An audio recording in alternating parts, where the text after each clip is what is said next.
about the G League guys coming? How do you feel about the G League guy? I haven't talked to you guys about. I'm a little how do you guys conflicted feel on about that. This is a whole. So this is a whole nother topic, and this is something we need to talk about. But like this could get long. So to try to give the cliff notes. The G League guys that have already come back, they're making the necessary funds to like live and eat and all that stuff. They're not getting paid a ton of money. There's this grand misnomer where people are thinking, well, they're getting paid $1 million to play for the G League Ignite. No, there's nothing different from what they're doing with the Ignite than what these kids like Sananda Fru were doing in Germany in the top league, getting paid $40,000, $50,000 or 40, 50,000 euros. It's very on par. It's the same thing. Like you can't hold off and say Fedor Zugic at Creighton. And I knew this was going to happen whenever they declared him eligible. You can't have those guys come over from Europe and treat the American guys like crap when they do the exact same thing. It's not how this should work. What's good for the goose is good for the gander. What's good for the goose is good for the gander, and the gander wants to come back to school. So, that's a great point. If you're going to open it up in this manner, like people are getting paid, whatever.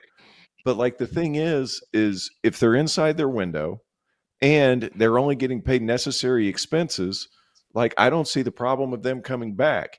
Where it's going to get tricky is where there's a couple of other players that are kind of fiddling around in the portal that their agents are working it a little bit, may or may not have played in the NBA preseason, and they're the ones asking, can I get back into school? That's where it's going to get slippery. But as far as these Ignite guys that are trying to come back, I have no problem because it's the exact same as these European kids are doing.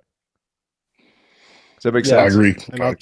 We just completely went off Megan's script. So it's like no. Okay. I was so curious because we talked about Izzo complaining. He's like, you made a good point. He's mad about the G League guys, but Carolina's got a kid that played at the top league overseas. Like he was a pro, right? Like so, a pro. Well, Fedor Zugic played in the these dudes playing Euro League. I was just gonna say, I think that's a great point because I really didn't think about it like that, T.O. And just for the record, I don't think either or should really be allowed to play. I do think the European stuff is getting out of hand as well too, especially with those guys being over there and dudes that are playing in the top leagues, are playing in Euro Cup, playing Euro League, coming here and just being like, well, I'm gonna go there and go get 300,000-400,000.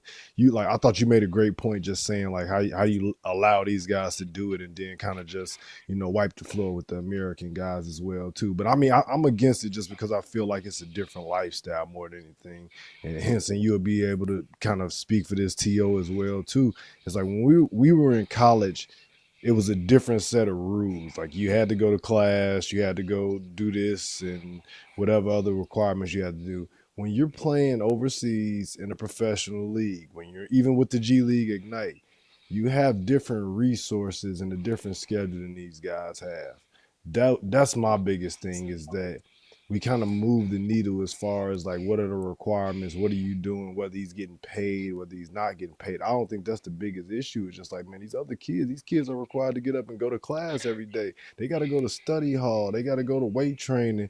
And during our time, we weren't getting paid anything, but that was just a lifestyle. But now you kind of throwing a monkey wrench in it with that and just saying like, well, they can go and be pros and do 2-a-days and just essentially no school and just be able to train and work out a lot of times if they're of age, obviously. But I think it's wrong for both. But I think you make a great point about that, just compared to the European guys, at least. To kind of expand on that point too, it's like, when's the last time you've heard of anybody being academically ineligible? It doesn't happen. And here's like we've lost our way a little bit. And for all this to get fixed, the NCAA would have to have some spine and stand up to these lawsuits. I'm not bet. Hey, we're talking about buy, sell, hold. I'm selling that. Yeah. I'm freaking selling. To get back on a point, like they would need some spine to get this done. I'm selling. But I mean, my last point, Sam, and I'm sorry I knew this would happen. Please. As soon as we started talking about this, I knew it was going to happen. But like Tyson Ritter at Virginia, like played at Bilbao Basket in Spanish ACB. Not only were they in the ACB, they won the freaking Champions League. They won the Champions League in Greece last year, and he was their leading scorer. That's ridiculous.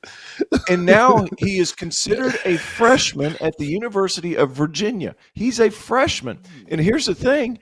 So what these guys are getting paid, at least, everybody's like, well, rev share is going to save the world. No, it's not. They're just going to have ancillary collectives that are not attached to the university. This is the easiest thing to get around. You want to talk about loopholes? It's ridiculous.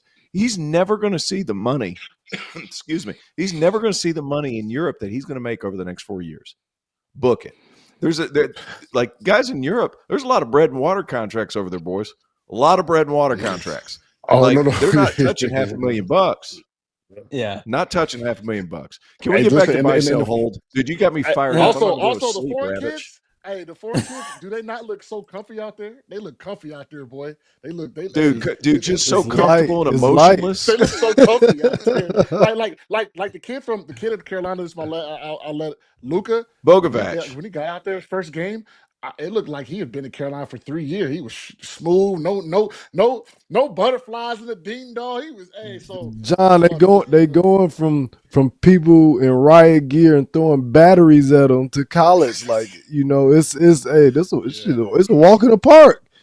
For sure. I swear they look so comfortable. Yeah. So it's funny, but. Well, that was going to be too, and maybe we can touch upon this in the afters too when we get there. But like who's regulating all of this? Like all of these changes are all great that you guys all talked about. Maybe we can get the NCAA to buy in and chip in here. Like there's no regulation, there's no oversight here. So like this is really a path that's being paved as we speak this season, and we'll see how it all concludes. But yeah, I just don't know who's overseeing all of this stuff. Go ahead, Tio. Go ahead.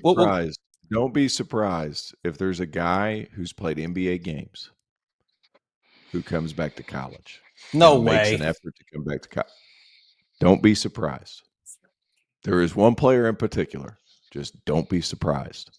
All right. I'm just going to leave it there.